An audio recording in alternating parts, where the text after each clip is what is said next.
वो तेरी याद च रोंदा मुसाब वेख जहान, तेरी याद च रोंदा मुसाब वेख जहान।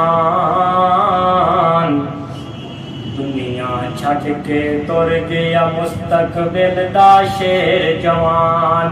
ओ तेरी याद च रोंदे मुसाब तेरी अम्मी भैन भाई तेरे पापा जान। दुनिया छड़ के तुर गया वेख लो शेर जवान।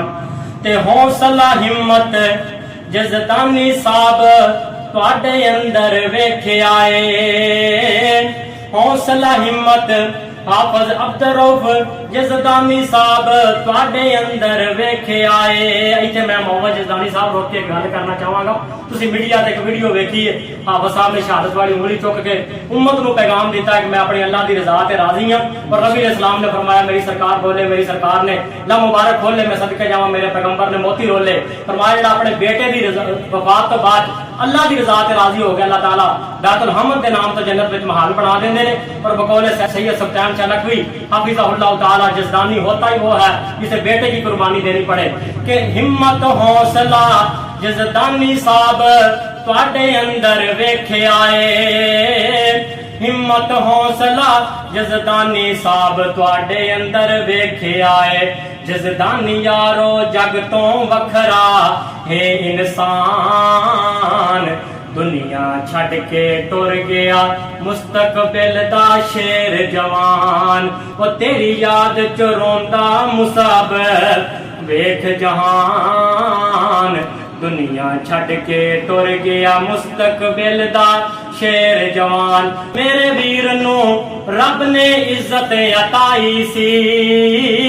ओ मेरे वीर नू ओ साडे वीर नू रब ने इज्जत अताई सी। आवाज़े यज़दानी अंदाज़े यज़दानी जिस दी यारो सी पहचान। दुनिया छड़ के तुर गया यारो शेर जवान। याद तेरी विच रोंदा मुसाब वेख ठाठा मारदा होया समंदर। और याद तेरी विच जनाजे ते और याद तेरी विच रोंदा मुसाब वेख जहान। दुनिया छड़ के तुर गया मुस्तकबिल दा शेर जवान। ते जिदों भी मुसाब मिलिया सानू रब दी सौं। और जिदों भी मुसाब फरूकी साहब जिदों भी मुसाब मिलिया सानू रब दी सौं। नसार ओदे चेहरे उत्ते डिठी मैं सी मुस्कान। दुनिया छड़ के तुर गया मुस्तकबिल दा शेर जवान।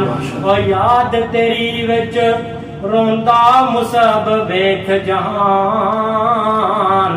दुनिया छड़ के तुर गया यारो हाफिज़ कुरान। कि शाम पई ते दीगर वेला पंछी घरां आए ओ नहीं आउंदे फिर मुहम्मद जड़े हथी आप दफनाए। कि हम सफर को निकले तो सब रास्ते वीरान थे, कुछ वीरान थे कुछ कब्रिस्तान थे। कब्रिस्तान में पड़ी हुई हड्डियां देख कर कहने लगी ऐ इंसान देख कर चल कभी हम भी इंसान थे। अल्लाह ताला जज़दानी साहब दे दुआ यकीन नो जज़दानी साहब नो सब्र जमील अता फरमाए। और मरहूम दी कब्र ते अल्लाह ताला नूर दी बरखा नाज़िल फरमाए। हयात बाकी मुलाकात बाकी।